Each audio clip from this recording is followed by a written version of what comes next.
Welcome. I'm Allison Pulvermacher, the Vice President of the Goldmind project. Today, we're excited to have Dr. Wilma Slenders to speak with us. The topic today is Been There, Done That, Resetting in 2021. During the event, we encourage you to use the chat box for questions. Please remain muted when not speaking. We will have a Q&A throughout.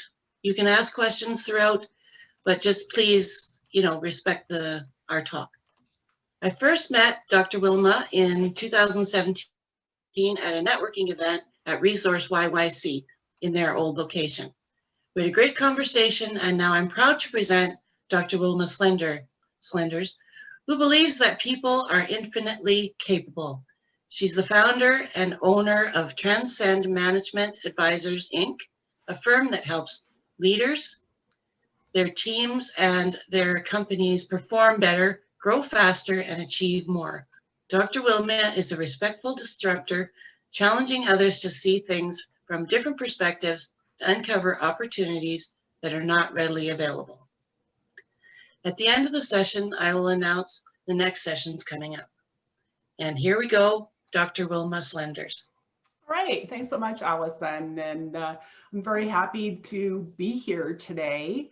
I'd like to share my mantra, and it's to grow faster, perform better, and achieve more.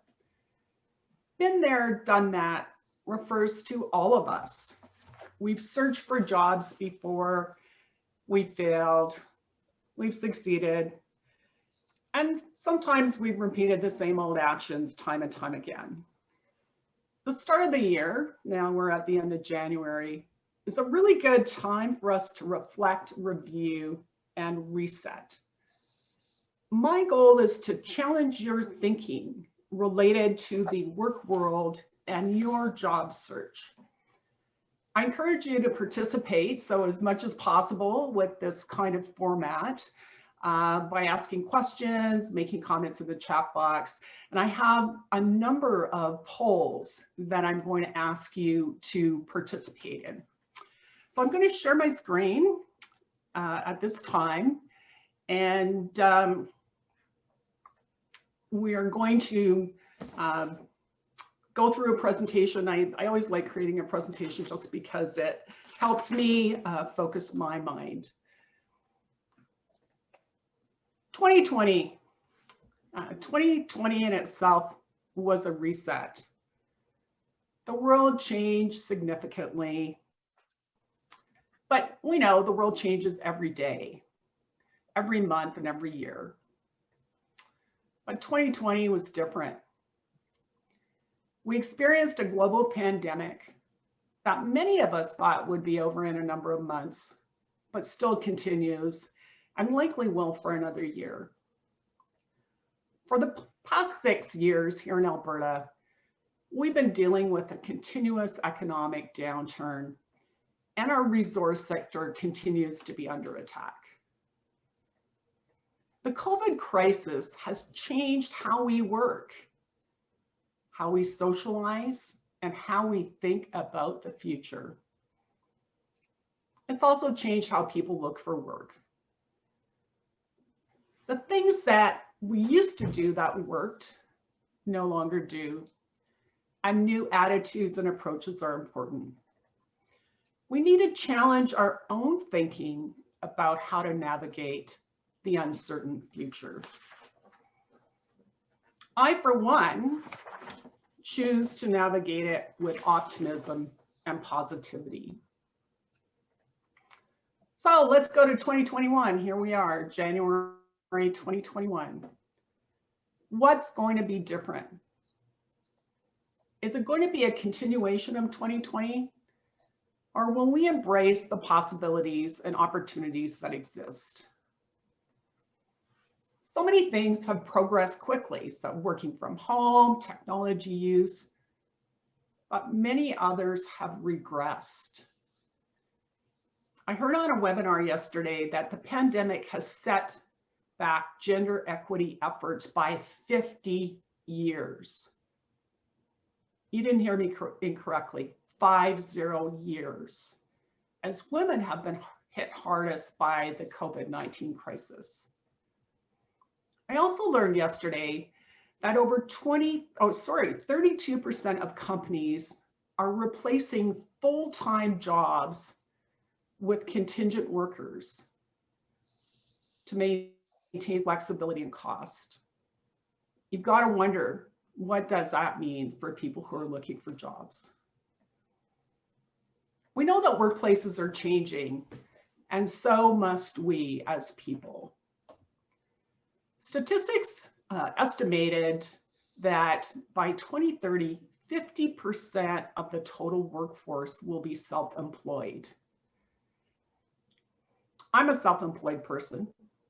I love the flexibility, the autonomy, freedom, which is a high value for me. But also what comes with that is greater accountability, responsibility, and definitely fewer benefits. We all have a choice to embrace the changes that we're seeing, or we can resist them. I think the latter is futile, and it's going to cause us a lot of frustration and grief. So I'm wondering what your perspective is on 2021. So I'm going to ask you to answer the poll question.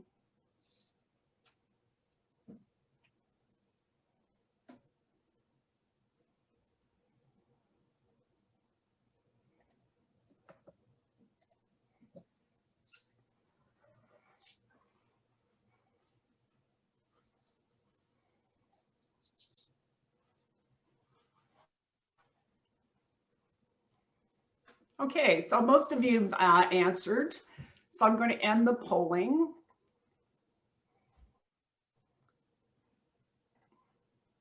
So some of you think, 10% of you think it's going to be same old, same old.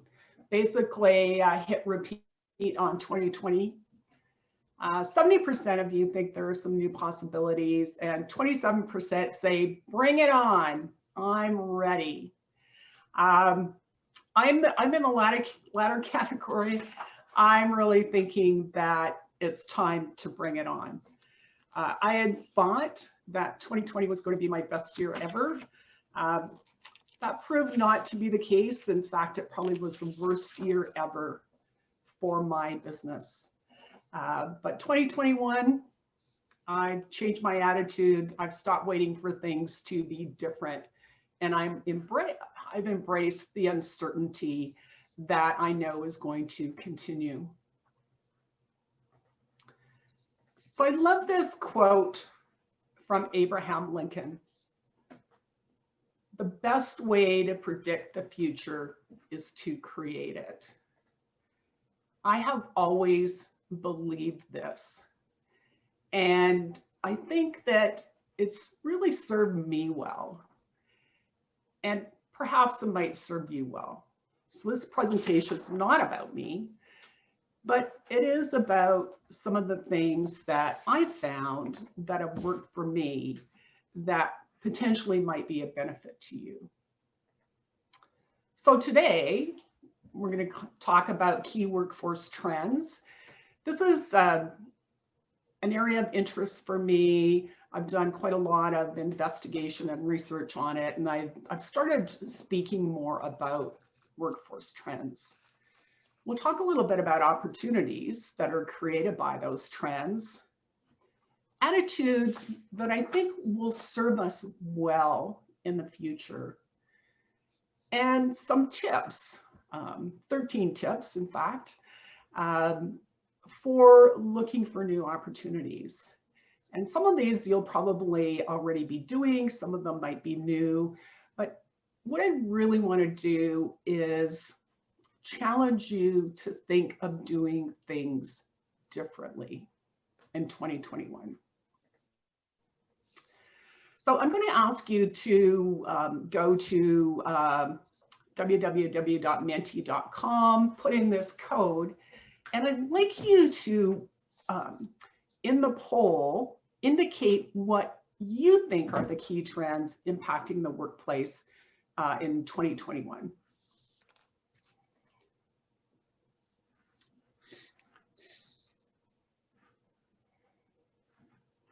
Okay.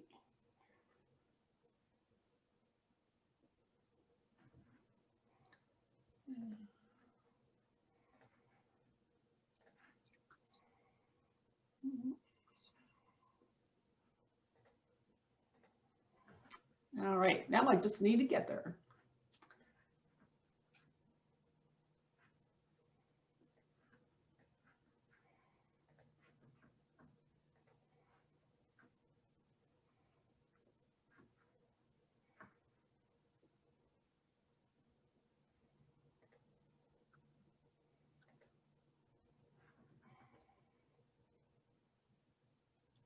Is everyone able to get to that site, or I'm not seeing anything happening?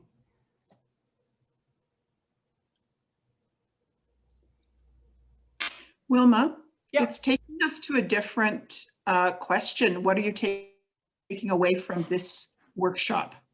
Oh, okay. When I tried it a second time, it took me to the question that you were asking. Oh, okay. Okay, let me see.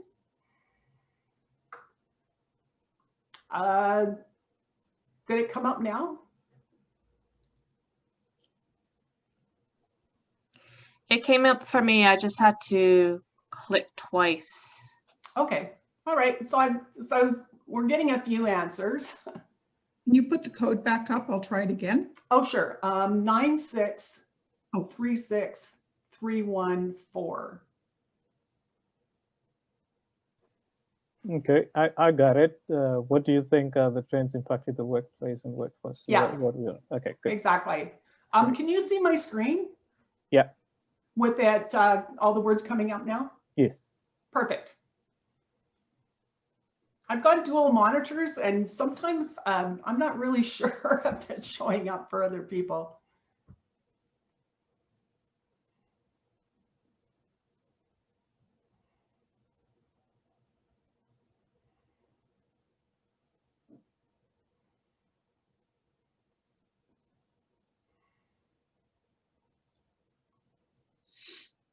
Okay, so we've got economy. So the words that are the largest are the words that are coming up time and time again. So economy is one that obviously is of concern. I think probably related to what's going to happen with our economy. Globalization, digitization, COVID, yep. Remote working, uncertainty. I saw VUCA in there as well. And that's an interesting one. So VUCA, volatile, uncertain, chaotic, and ambiguous environments. And I think it's a term that was first used by the US Army probably about 40 years ago. And then lost prominence. Now it's coming back again. But I would argue that maybe the world's always been VUCA. It's just that maybe we're just maybe more focused on it at this point. Ageism, yeah. I'm going to talk a little bit about ageism. That's absolutely true. Being on the latter end of my career progression, I do understand that. Remote, online, new performance metrics. So lots and lots of things that are going to impact us in 2021. So I want to go back to my presentation.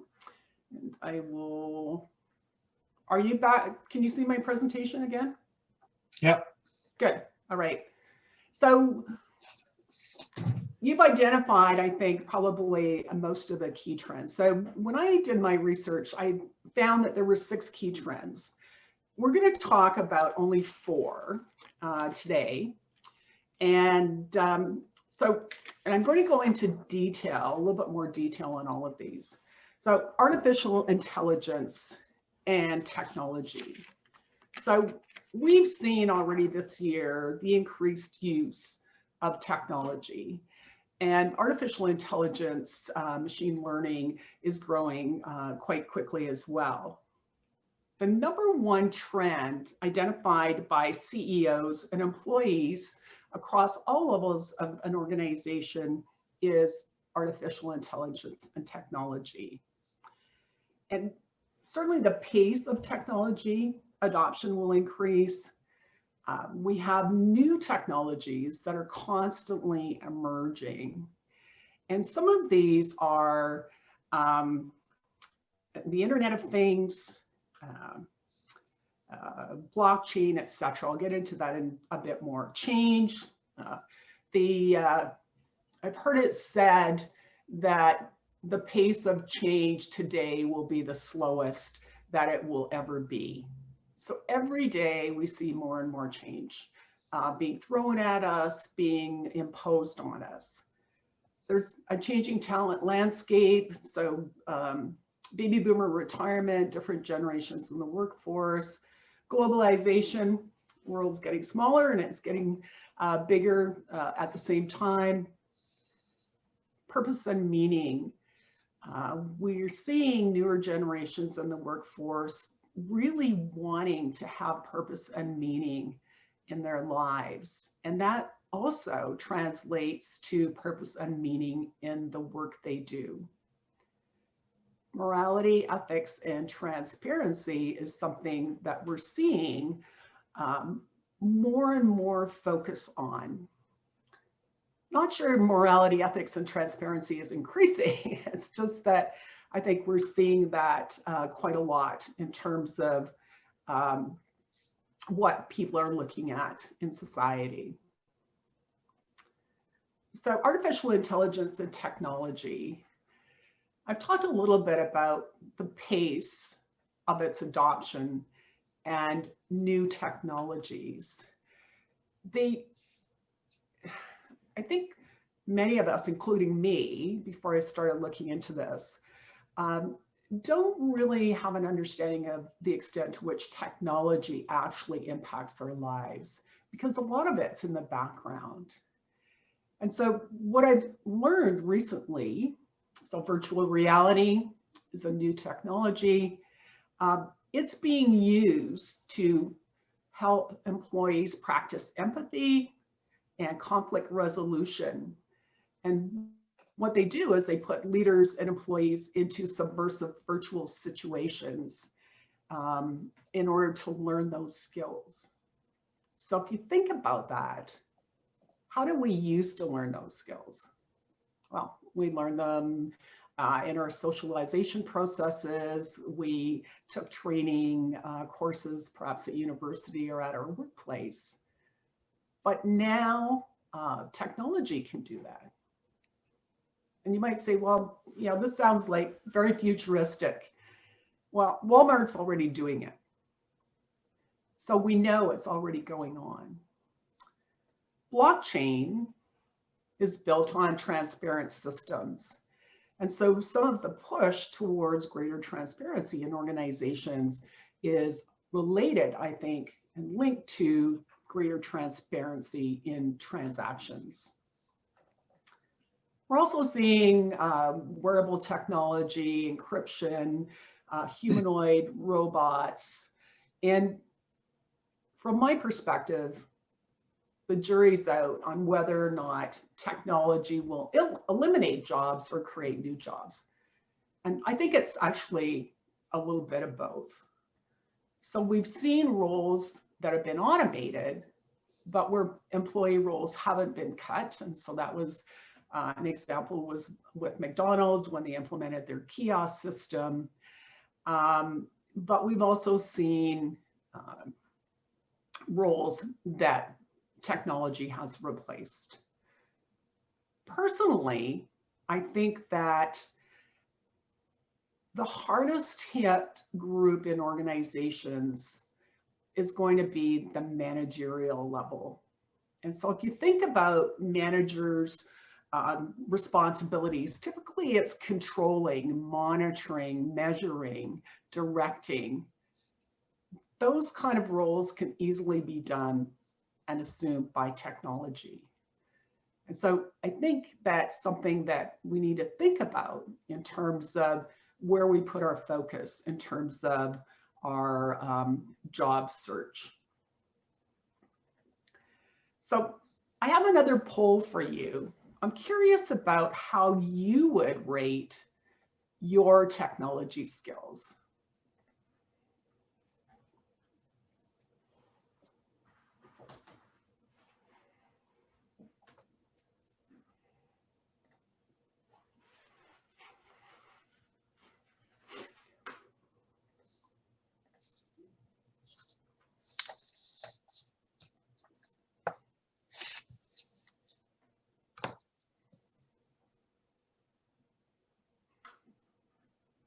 All right. And the results are, so 13% very good, 40% good, 40 average, 10% fair. All right. So sounds like most of you have reasonably good technology skills, which I think is really great. Technology skills are going to be paramount in the future. And people who have highly developed skills are going to be in demand. And being digitally fluent will be a necessity. So if you think about it, since the COVID crisis started, we moved everything essentially online. How we interact with our teams, how we order food, how we teach our children, how we order clothes, everything is online. These skills are critical. Opportunities are taking advantage of the possibilities to learn new skills. And I know that there's a number of programs, including Evolve U, where they take people who in some cases have limited tech skills and some people have really excellent tech skills and teach them how to be full stack developers. There's a lot of those kind of programs around. Certainly for people who are in the tech field who want to update, that's a really good opportunity. In addition, people who are able to balance that technology and leadership, those different roles are going to be in demand as well. Because when we start embracing technology more and more, there's going to be a much greater focus on the human and humane aspect of the workplace. So I'm going to just stop here as just a little bit of a break and see if there's any comments or questions, Allison. No questions. All right. So I have one, Allison, and Okay. Dr. Slenders. What Yes. is meant by digitally fluent? It means that you're able to use different kinds of technologies. You're able to adapt quickly to use of technology. So it's tech savvy and digitally fluent probably are similar terms. Okay, thank But you. it's, yeah. But you had a but there. Sorry, I No cut you off. but. No but. Okay, thanks. How do we measure fluency and skills? Well, there's lots of ways to measure fluency and skills. And so I'll give you an example. My stepson, he actually was in the Evolve U program. And so in that program, they actually do assessments in terms of what, you know, your computer skills are like, what you know. They test you on various aspects of technology. So that would be a way to measure it.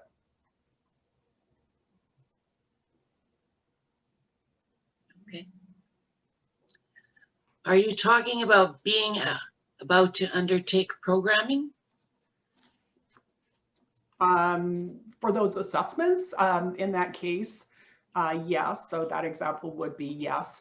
But I do believe there are other technology fluency tests that that are available or used. So, this is not a great example. I appreciate it, but it used to be a number of years ago that if you wanted to get a job using the Microsoft Office suite of tools, then you might have some exercises prior to being hired on how can you create this spreadsheet in Excel using Word docs, PowerPoint, etc.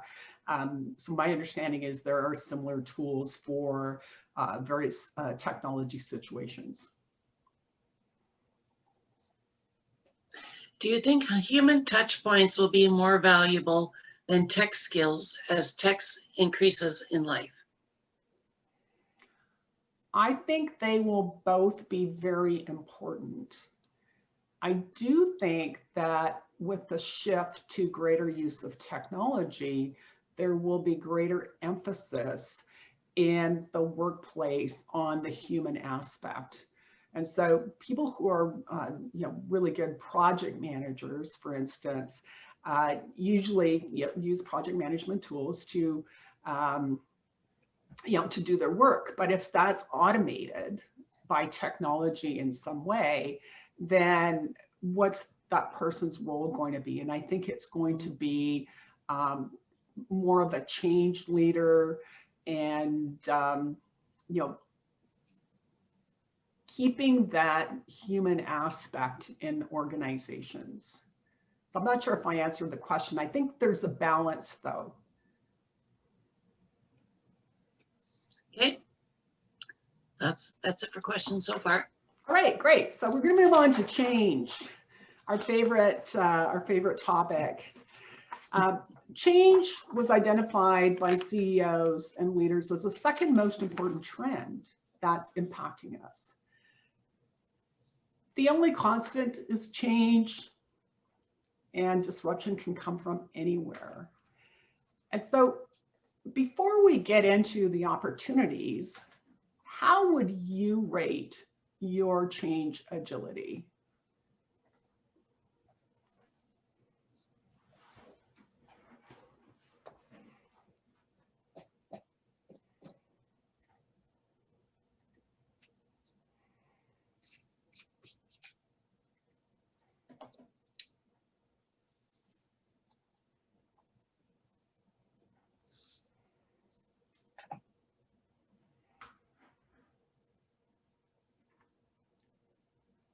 Okay, I'm going to end the polling and show the results.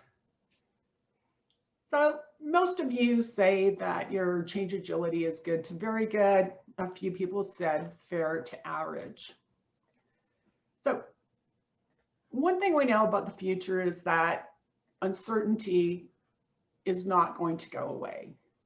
And it is one of our human needs to want things to be certain and predictable. And so I think the opportunities are, one is to embrace uncertainty, but also hold on to things that are foundational for you. And some of that is routines, rituals, things that you know are not going to change. And so for a lot of people, that's family, their families, their friends. Opportunities for job searchers, I think, challenging the status quo is going to be a really strong skill in the future because things are going to be uncertain. And I don't know about you, but I know for myself, sometimes it's been hard for me to let go of the past. I think about, well, we used to do things this way. How many times have you heard yourself say that or someone else say that? Or that worked previously, why won't it work now? So letting go of those things and being curious in terms of coming from a place of constant learning. Looking for opportunities in non-traditional industries or locations. So one thing we know is that in the trade sector, there's very few women.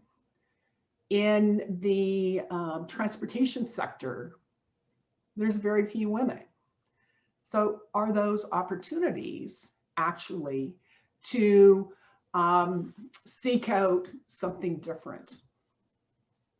One of my friends, a younger woman, she used to work for an airline. She used to do vacation planning, that kind of thing.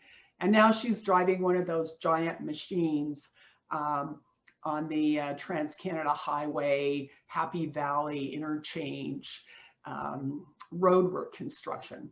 So it's quite a change.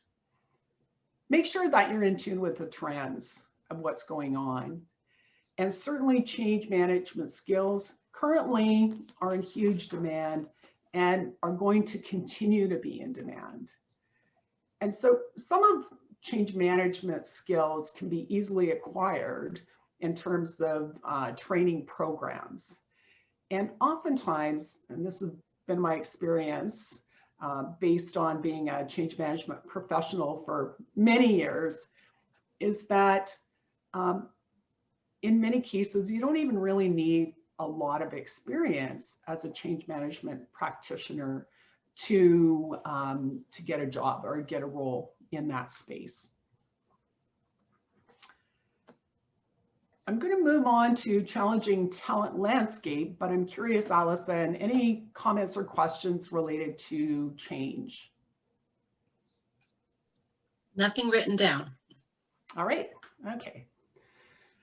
So the changing talent landscape, we know things are changing. Baby boomers are retiring, fertility rates are going down. So lots and lots of things going on. In the PricewaterhouseCoopers CEO survey, this was number 3 on the list of concerns of CEOs. Manpower found that 45% of companies are reporting difficulty in filling roles today. They're not even talking about the future. They're talking about today. So there's a global talent shortage, which sometimes can be hard to understand, especially when you're in Alberta and oil and gas companies and other companies are laying people off. So I totally understand that different contexts and different locations have different realities. This is an amazing statistic that I found. 10,000 baby boomers reach the mandatory retirement age of 65 every day. That's a lot of people. And we know that some of them are leaving the workforce and some are actually staying in the workforce, but usually in different kinds of employment relationship. But what this does is that it puts a lot of pressure on millennials and Gen X workers to fill those gaps that are being left by the boomers. We're seeing challenges as well around skills. And one of them goes back to the question that was asked about technology and human side. So technology specialists are going to be expected to be people leaders as well. And again, we think about some of the technology specialists' deep expertise. We all have the, or maybe we don't all, I have the stereotypical image of people sitting in a basement coding or in a room and not having a lot of interaction with people. People that move to leadership roles are going to be required to have those people skills. Also, there's just not enough people with skills for the new technologies. So blockchain, AI, data analytics, data science, robotics, there's definitely a gap there. And it's not just in technology, but it's also in manufacturing, in welding and machinery, various trades. So I know a few people in my network who've made significant industry jumps. So one person who had been a very successful accountant decided that she wanted to be a pastry chef. Another person who had been involved in the consulting industry decided to operate a bed and breakfast. So playing to different interests, exploring different avenues. Now, mind you, the pay in some of these industry changes, there might have been quite a bit of difference.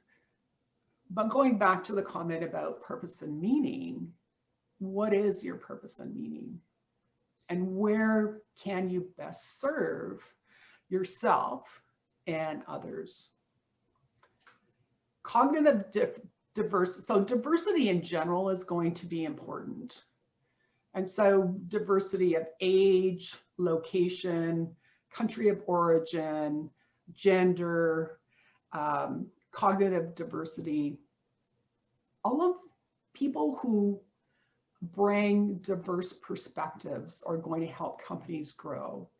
They're going to change that singular focus that a lot of companies have. And as an example, I used to work with Accenture many years ago. And Accenture only hired the same kind of people. They had one profile. It was graduates from university, usually BCom, usually from farming communities. So in Calgary, we used to go to the university in Saskatoon to recruit new consultants because farm kids worked hard, had a really strong work ethic. And we would hire those people and we would grow them in the organization, in the firm. The great thing about that was that the culture was very, very strong because it was, people were hardworking, had similar values, goals. The problem with it was that there really wasn't a whole lot of diversity. And I came in as a 33-year-old hire into that situation and did not belong. I didn't fit, not in any way, shape, and form. And they didn't know what to do with me because I didn't act like a senior consultant. So not acting like a senior consultant, you must not have any skills. You must not bring anything to the table. That was one of my strongest tests of perseverance, I have to say. I did stay with the firm for 3.5 years, but not all that time was very pleasant, I've got to say.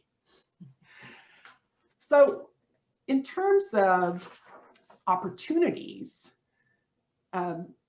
if the estimate that 50% of people in the workplace will be self-employed by 2030, that really means that there's going to be new types of working relationships. So it's not going to be your traditional full-time, full pay and benefits working in an office setting.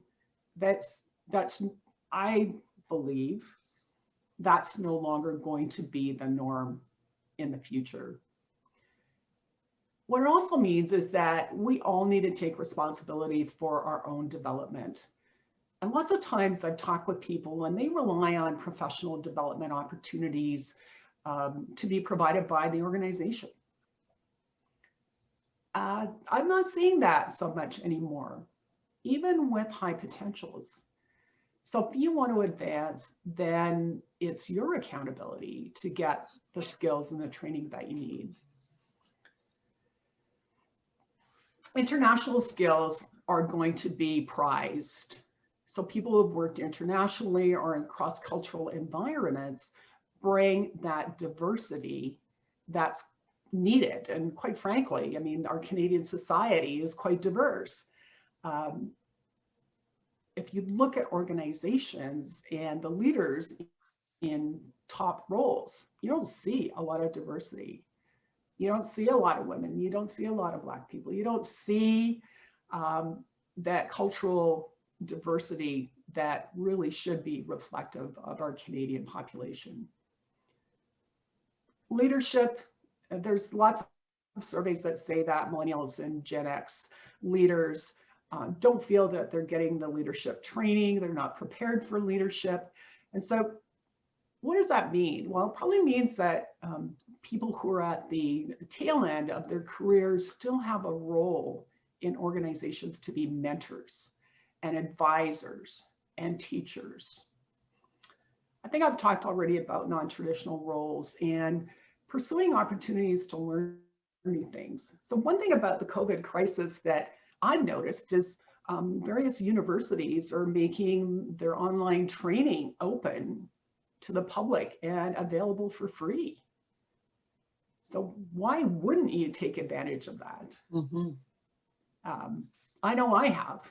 And, you know, I'm a member of a number of organizations. I take that training, but oftentimes I'll sign up for free webinars because there's always something new to learn. Mm-hmm. Globalization. So globalization is one of the things that you had mentioned in terms of a trend. And I said the world's getting larger and smaller at the same time. I love this quote from Pierre-André de Chalendar. The world is simultaneously becoming more global due to digital technologies and infrastructures, and more local with a strong comeback of regional specificities where a good knowledge of local culture is a crucial condition for success. Consequently, the leaders of companies have to deal with these two opposing trends. So I love that because we're saying we're global, but we also need to have that local awareness. So another poll. Have you had international or cross-cultural experience?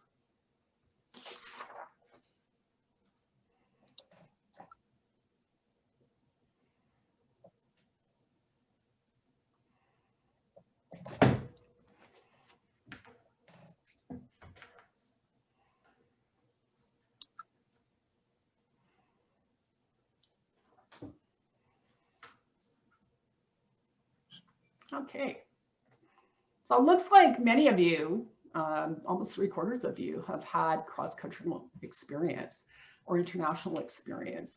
So that, I think, is just a huge differentiator for jobs in the future, because you have already different perspectives on people, on culture, on organizations, and how things should work.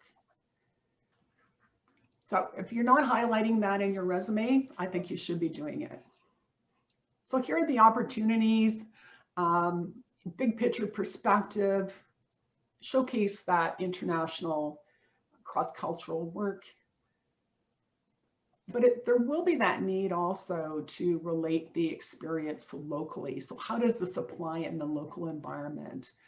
And what we often are worried about as humans when we're interacting with people who are not like us is that we focus on the differences,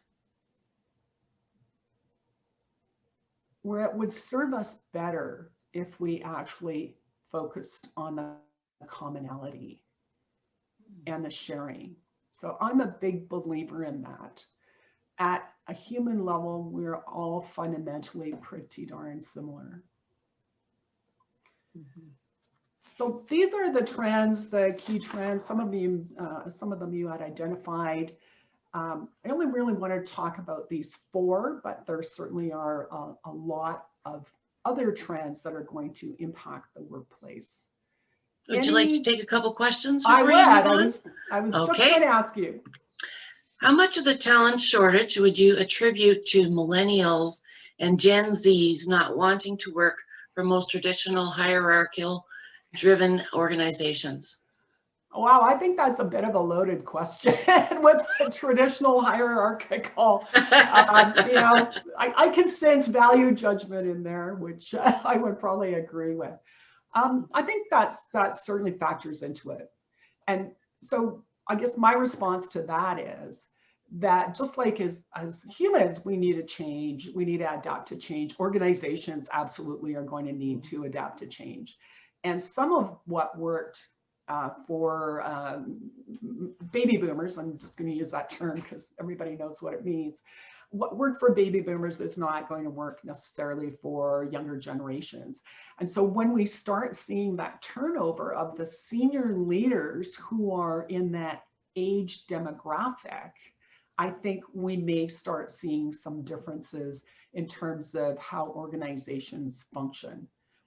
We know that processes, structures, procedures are outdated as soon as they are put into any kind of a document because change is happening so quickly. And so I'm not sure that our current structures are really set up in organizations for success in the future. Are companies running too narrow a view in their hiring? We have lots of people, but they can't get the people they want. It seems the Gen X's are being tossed aside. I think they probably are being too narrow. And that partly goes to attitude and philosophy. And so some individuals and some companies will hire for skills. You have the skills, you can do the job. Other companies will hire for attitude. If you have a strong work ethic, you're able to relate well with people, your interactions are good, and your skills are, reasonable, then they'll hire you for attitude, and then will train you up in terms of the work that needs to be done. I do think, one of my comments later on in this presentation is that perfect doesn't exist. So just like job seekers are looking for the perfect opportunity, I think organizations sometimes are looking for the perfect person. And on both ends, it's just not realistic.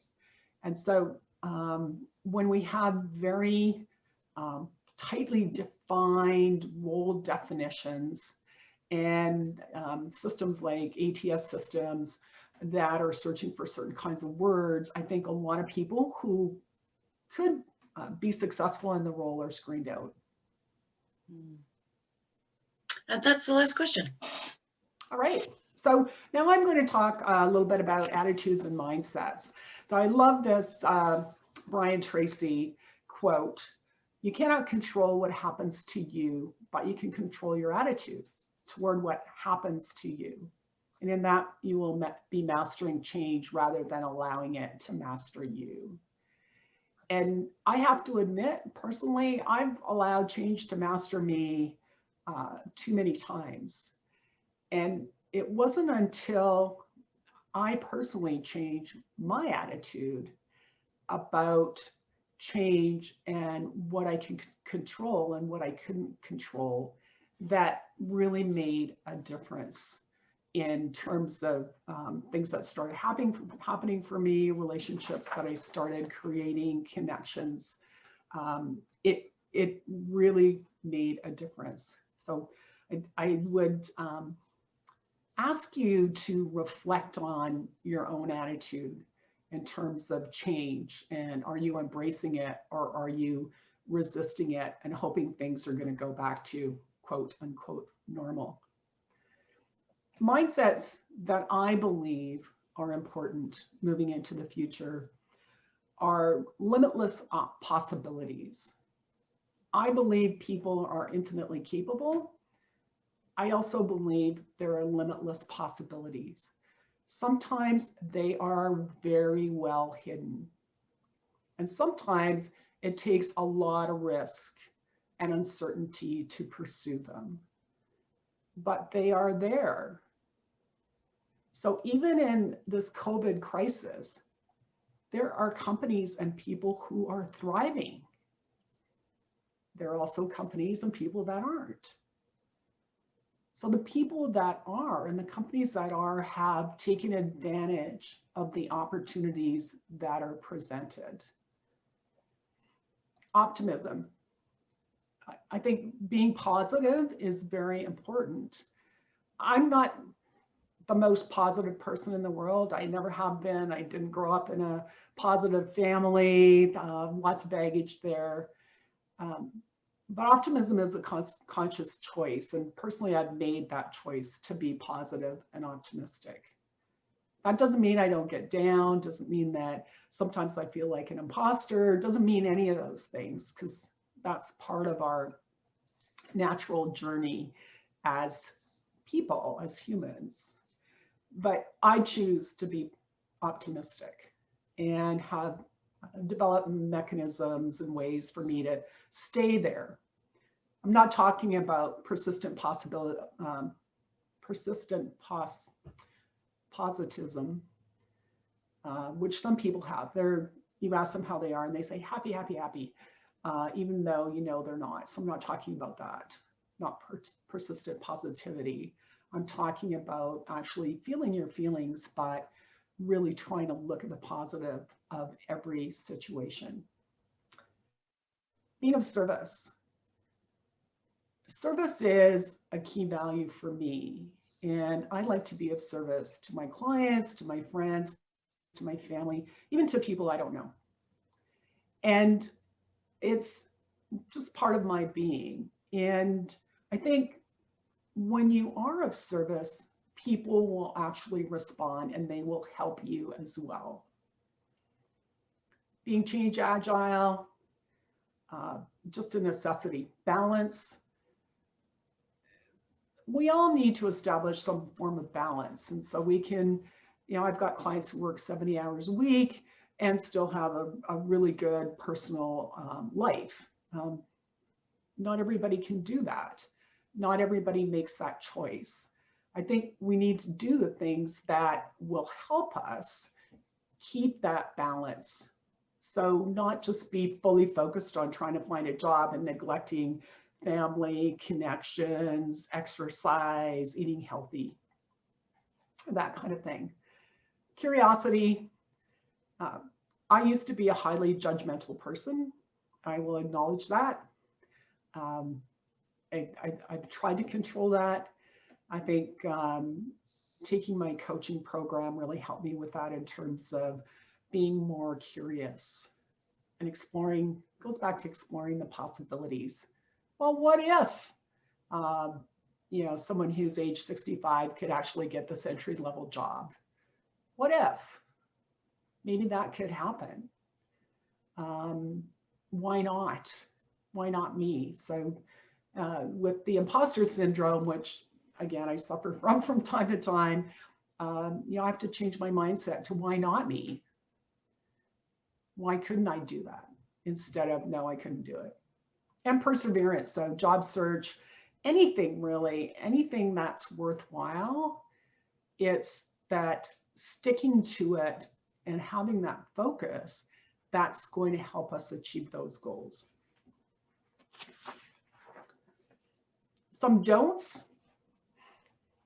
I've met a lot of job searchers who expect someone else, or depending on someone else, to help find them the next role.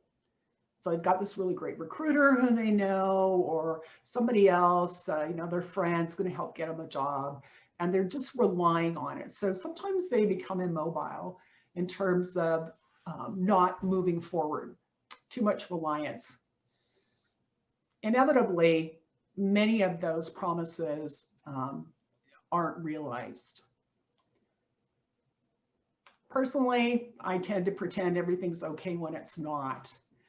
And it is something that I've had to address. So with that, if things aren't okay, then ask people for help. There's no shame in asking people for help. And they can make a choice if they're going to help you or not. Don't stand still. It's the law of inertia. Things that are in movement will tend to stay in movement, and things that are at rest will tend to stay at rest. Sometimes when we lose our jobs, and I've been fired, so I've gone through that experience. For the longest time, I blamed somebody else. I didn't take accountability for what happened. It took me, I would say, probably 15 years before I could even talk about that situation. And when I really reflected on it, I realized there were a lot of things that I could have done differently. Some not, but a lot of things I could have. Sometimes we're waiting for the phone to ring. or the email ping. When I first started my consulting practice, I was really lucky because I had a client who wanted to work with me. But when that contract ended, I didn't work for 6 months because, one, I didn't have a lot of business contacts in Calgary. And the second was that I thought once I let people know that I was available, that then the phone would ring. It didn't ring, and I needed to take action.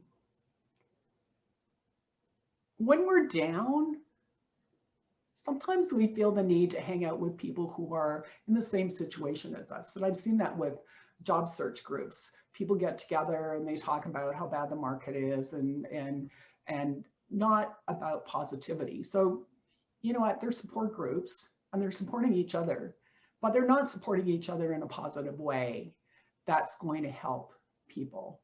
And I had an example of this talking with someone. They said, you know, they'd get on a Zoom call with other people who are also looking for jobs, and it was just complain.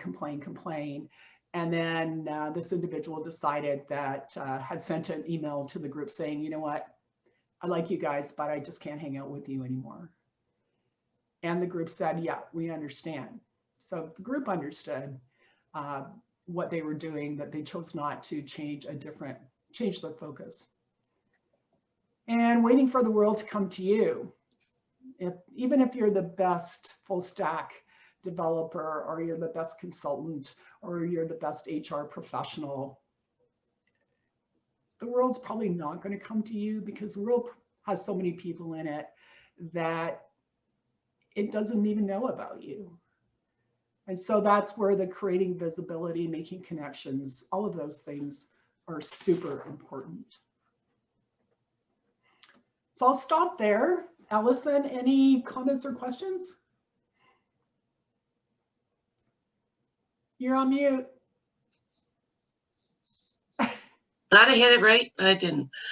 How do we rapidly and cheaply get trained in the new technology? Well, I think it depends on the technology that you're wanting to get trained in. There are some fast track programs. So Evolve U is one of them. There's another program called Lighthouse. So these are, I think they're 3 to 6 months programs. They're very fast. You have to be able to keep up. You have to be able to learn very quickly, and also spend a significant amount of time learning the content.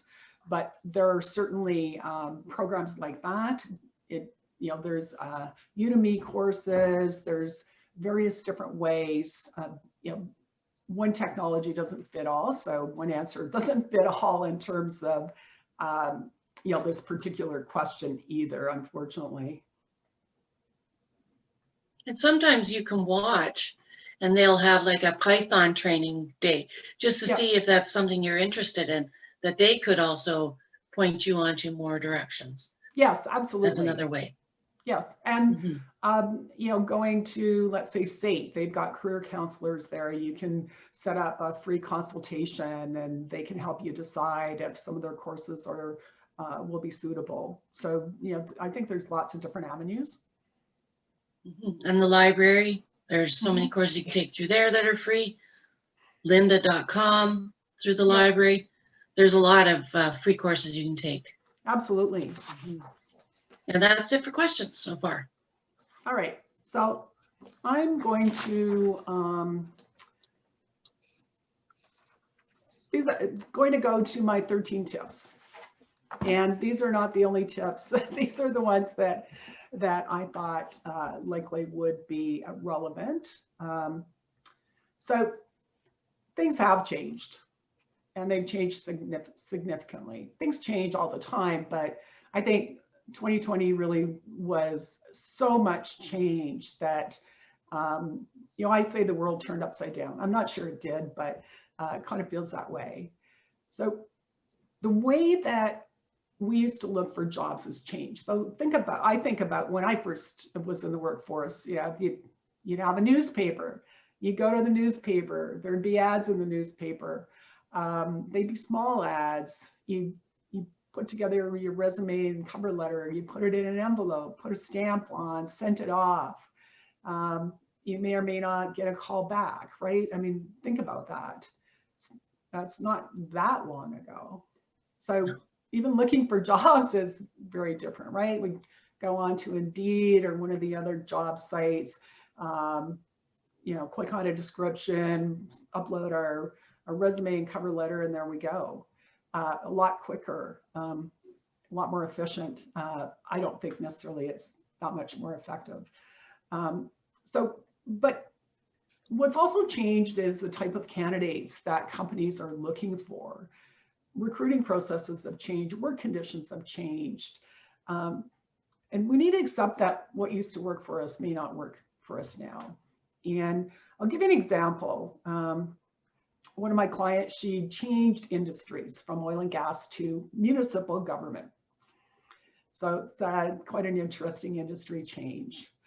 She had applied, she had a Zoom interview and then was called back to make a presentation, a Zoom presentation, actually in person, and then had to provide references. So it's a pretty typical process in many ways, but this whole process has already taken 3 months, right? So sometimes it used to be quicker in a lot of ways in the past. So my takeaway from this is that we're not going back to the past, fortunately or unfortunately. And I think it's important to try things that you haven't tried before. Changing up your resume. I recently consulted to a woman I met on LinkedIn.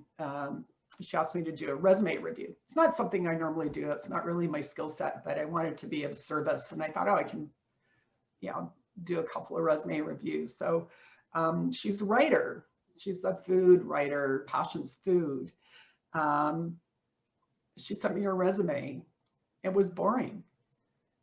She sent me some of her writing samples.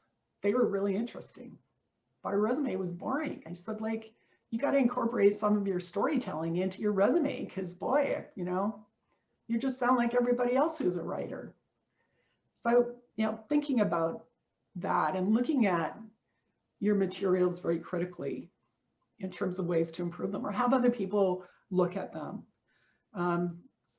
Networking's moved online. I mean, I don't love networking. I've never loved in-person networking. I forced myself to do it.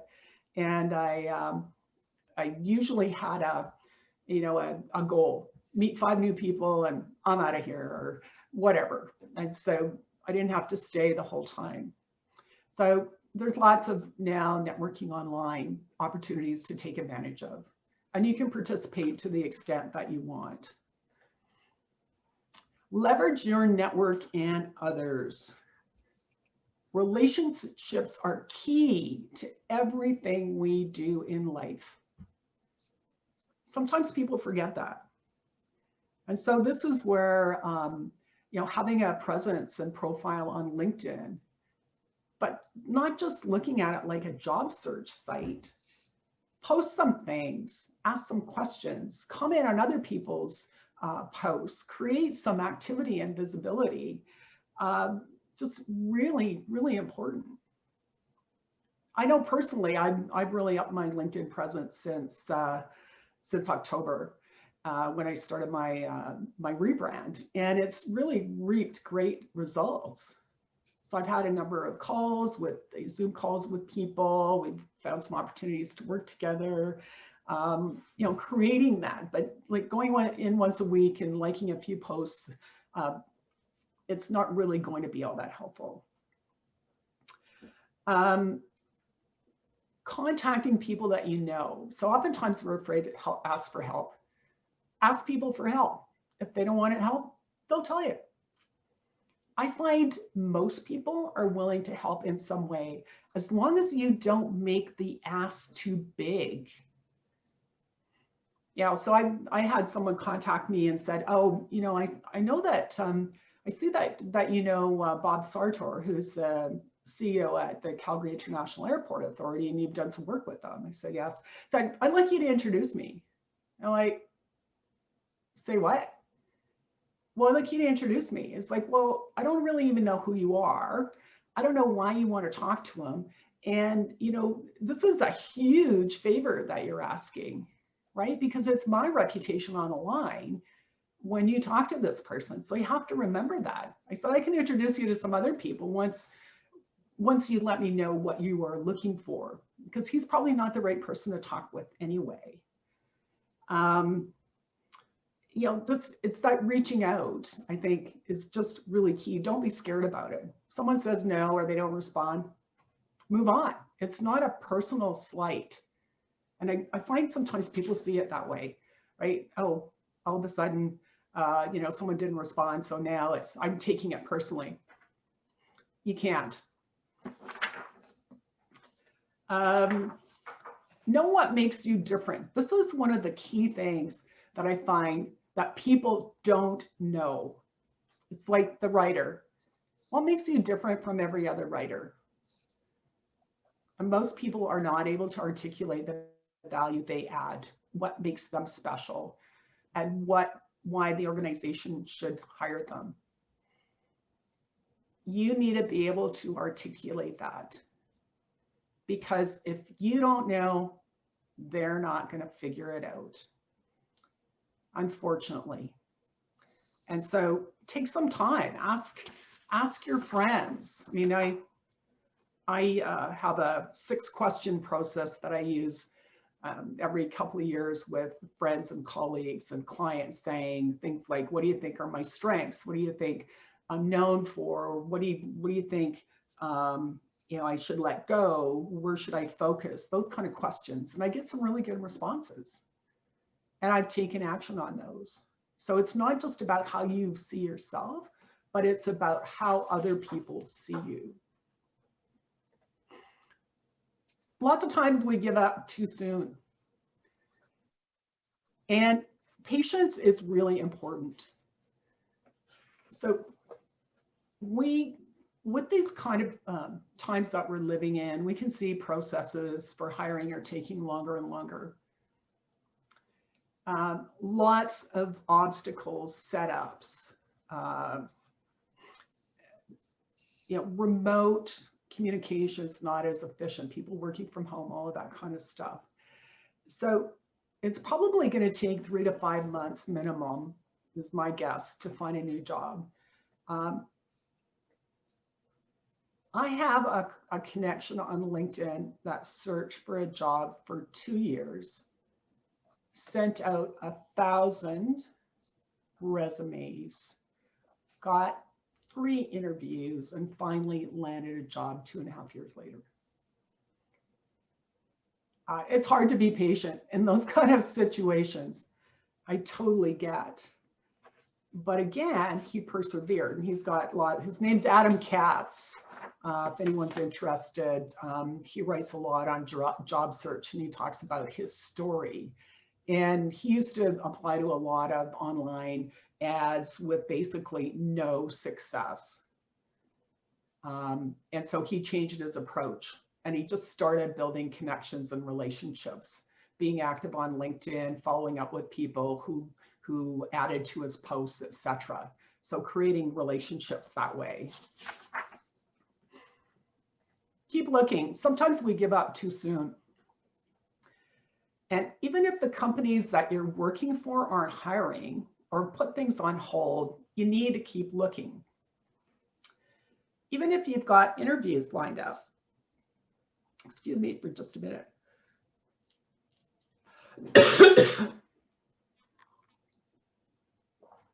Oh,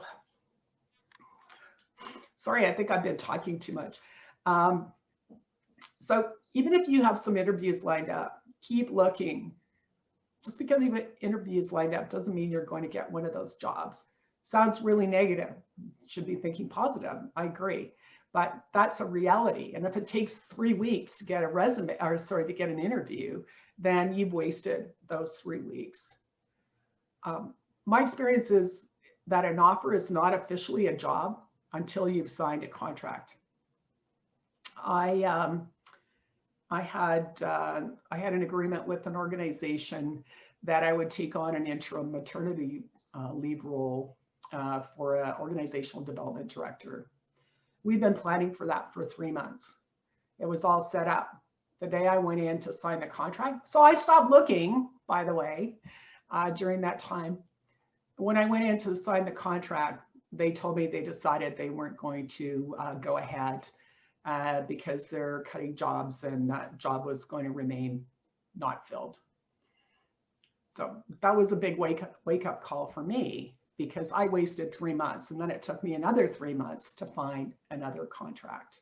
So it can take time. And, you know, it's that whole idea of, you know, kissing a frog and the prince evolving. Sometimes that just doesn't really happen.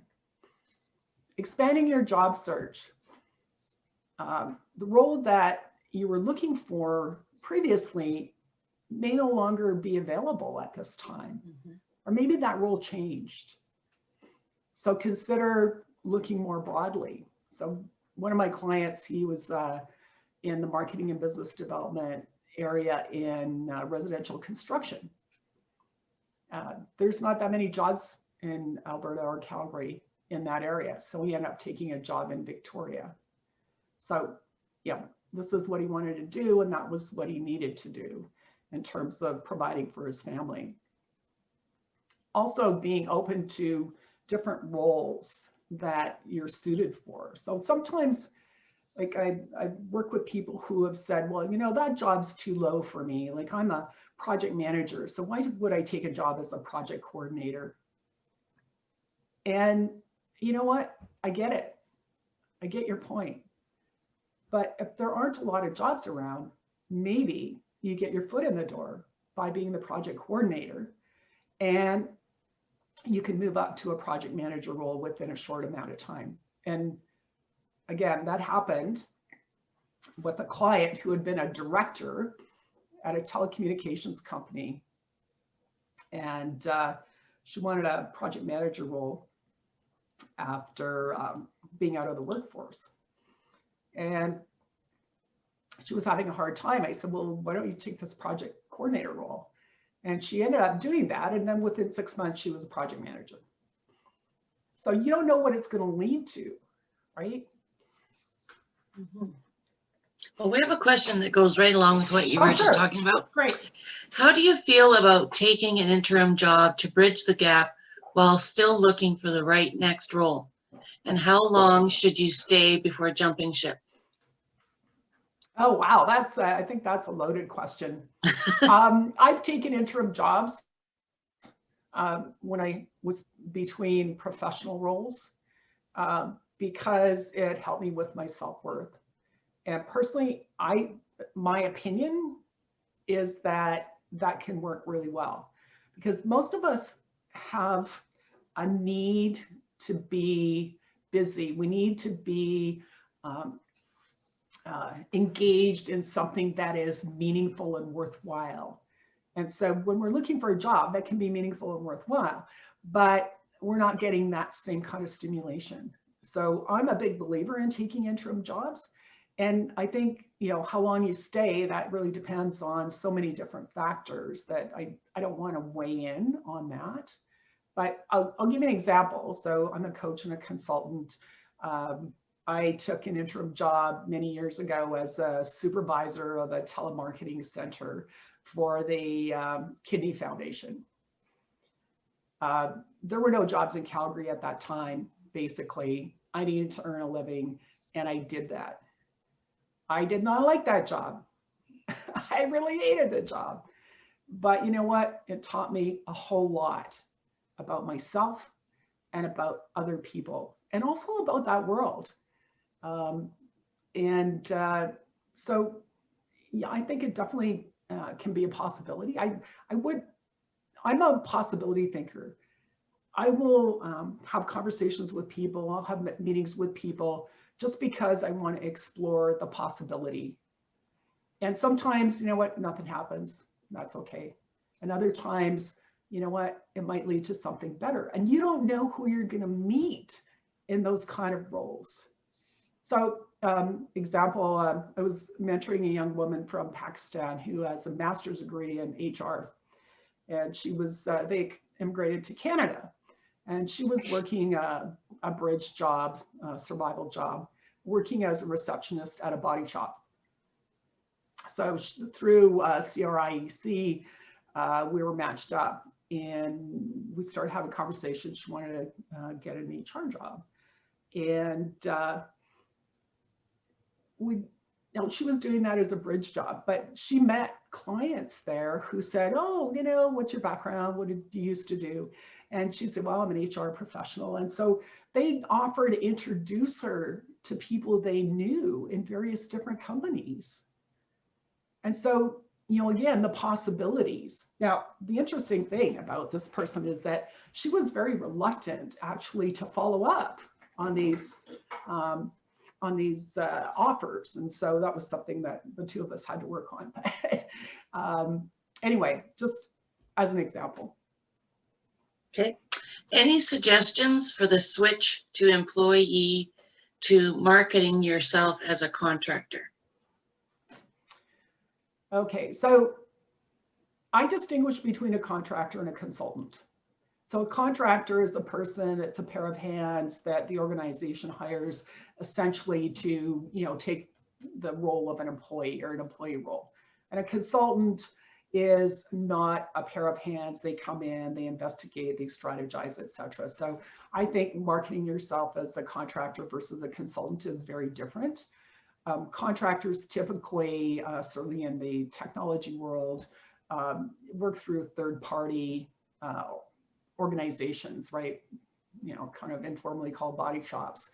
And so it's just a whole different world because typically those kind of roles are very price conscious, right? So, you know, I found a lot of companies are looking for senior level skills, but only want to pay junior.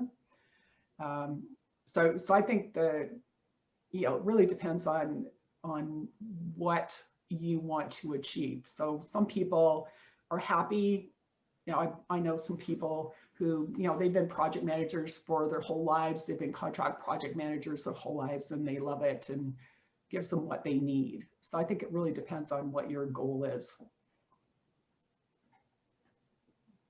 That's it for questions. All right, so video, oh, sorry, gotta go back one. Video interviews. This is the new norm.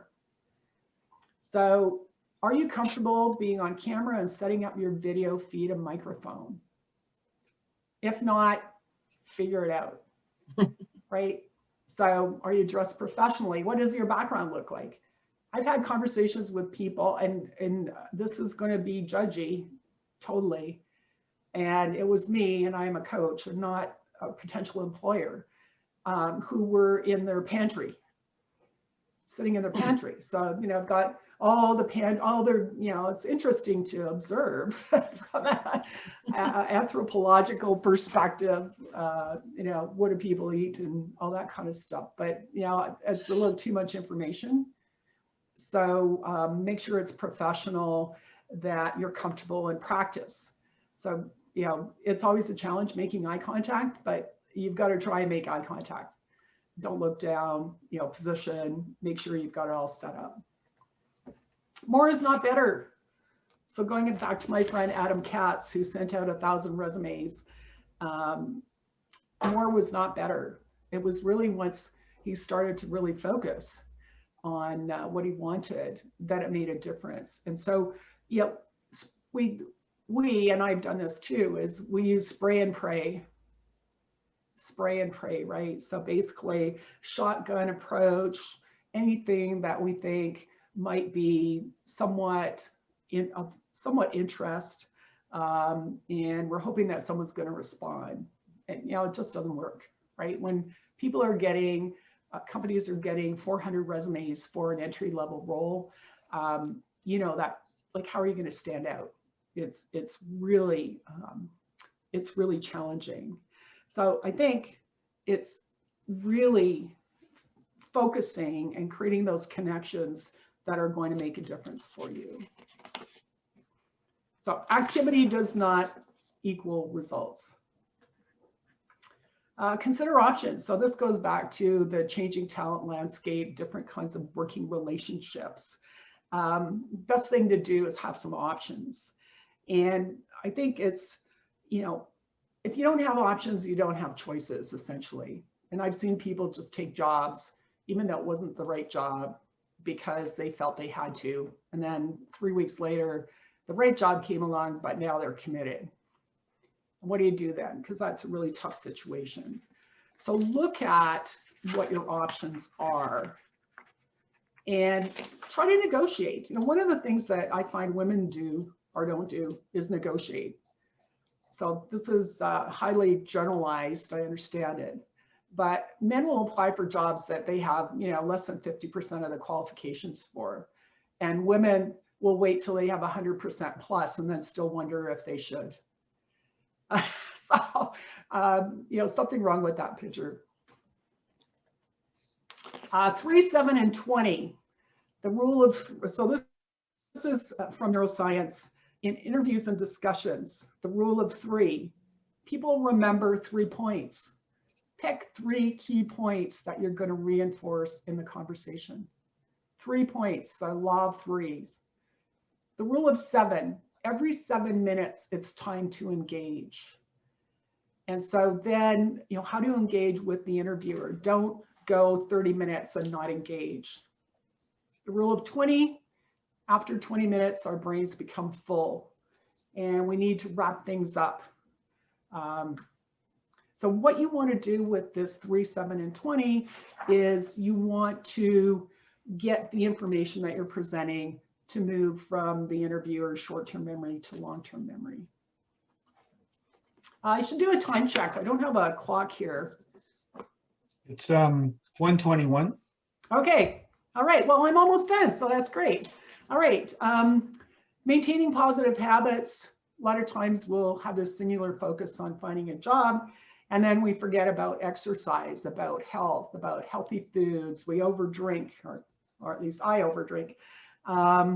So finding mechanisms to keep that balance in terms of your own physical health. And my key comment here is self-care is not selfish.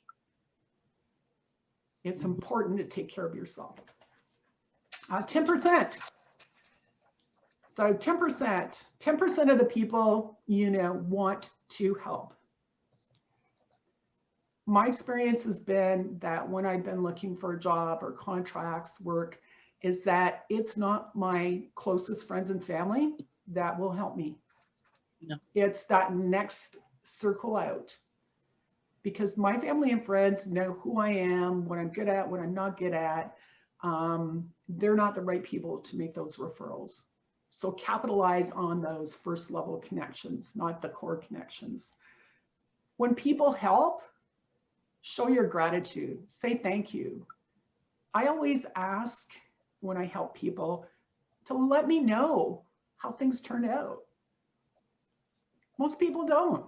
It's like, well, I made an investment in you. At least let me know how it, you know, how you did. Follow up. Let them know, those people that help you, that you're going to be there when they need help.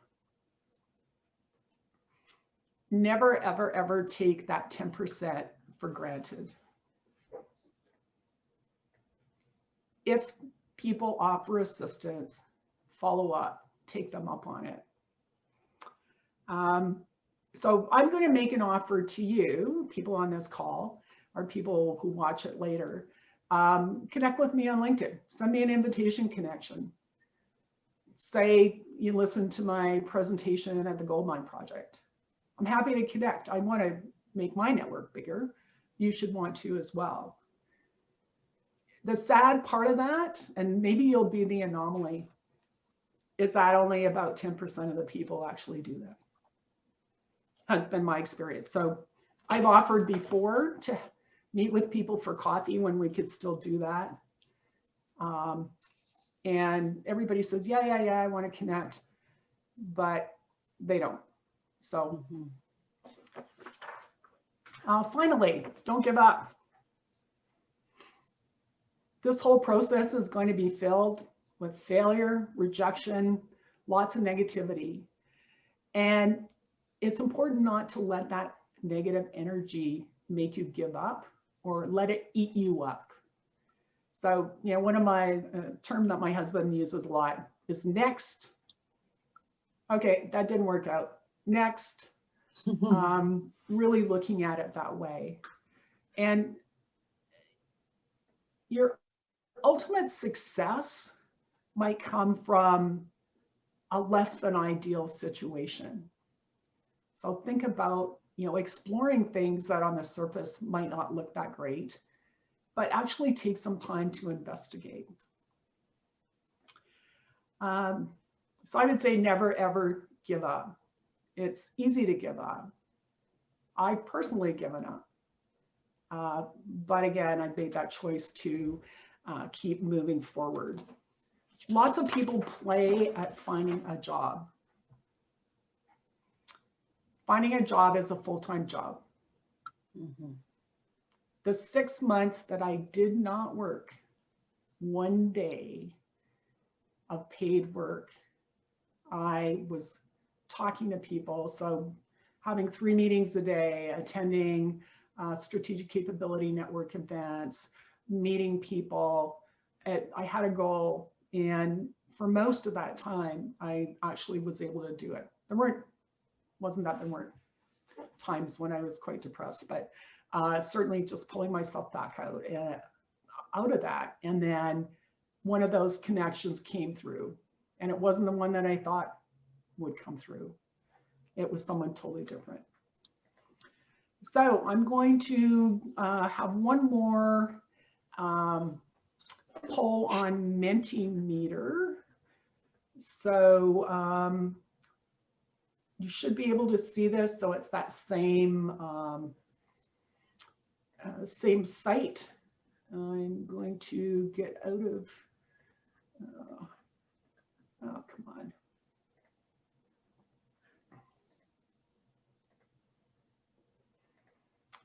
What are you taking away from this? All right. Someone's not sure. That's fair.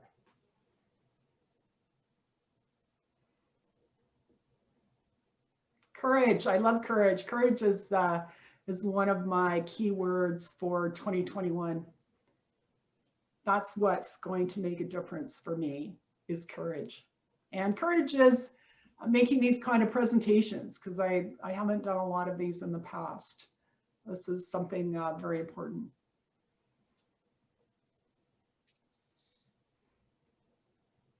A reboot, great. Energy, strategies, focus.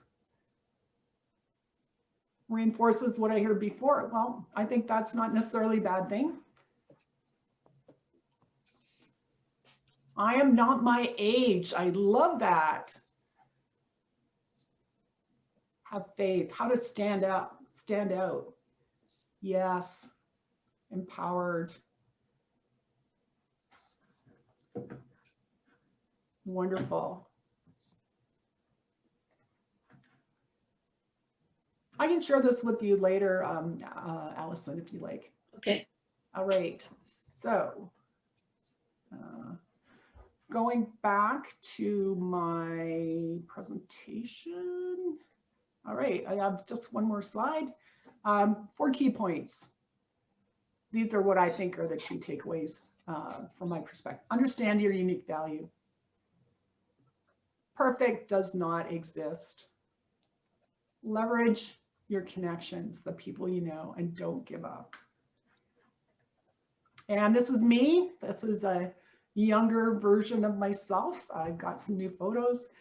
Connect with me on LinkedIn if you have any questions or comments, or I know we're out of time, so I guess we're probably, if there's any questions left, we'll probably not get to them. So thank you so much for participating, interacting, listening to what I've had to say. I hope it's of value, and please do reach out. Be part of that 10%, not the 90%. Thank you so much, Wilma, for your time. And the presentation was so packed full of information. I'm glad we can record it and have it available for people again to watch it another time.